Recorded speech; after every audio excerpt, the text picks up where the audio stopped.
In the previous movie, we discussed 4 steps to developing a compelling story for an infographic. One of those being data visualization, or data viz for short. There's an important distinction between visualizing data and presenting data, and understanding the difference will help you craft the perfect infographic.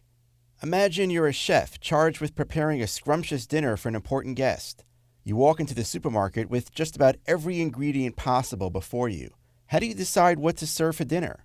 What appetizers will you prepare? How about the entree? And how will you cap the meal with a perfect dessert?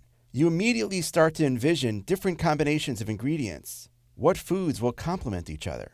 At this stage, you don't yet know what the final result will be, but you're already picking up ingredients and searching for inspiration, trying to imagine how you might combine different ingredients, spices, or flavors to create that perfect meal.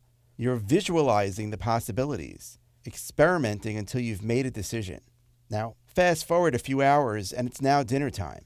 You've already explored all the options and have made decisions. You're about to present the meal that you've prepared. When you're developing an infographic, visualizing data is a powerful way to find compelling stories to tell. Experimenting with different ways to view your data is essential because it reveals patterns that you might not see otherwise.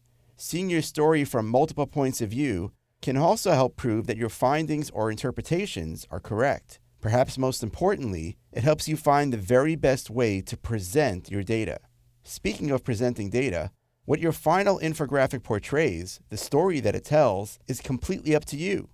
In other words, you can choose to present your own interpretation of the data, or you may choose to provide information in an interactive fashion that allows the viewer to do their own experimentation, their own visualization, and form their own conclusions. It's true that data viz is something that is usually associated with big data, large companies like IBM or Amazon.com that attempt to interpret huge sets of data, like tracking the spread of diseases worldwide or making recommendations based on previous purchases. While that's true, don't forget that data viz is also useful when building individual infographics. Use it to your advantage.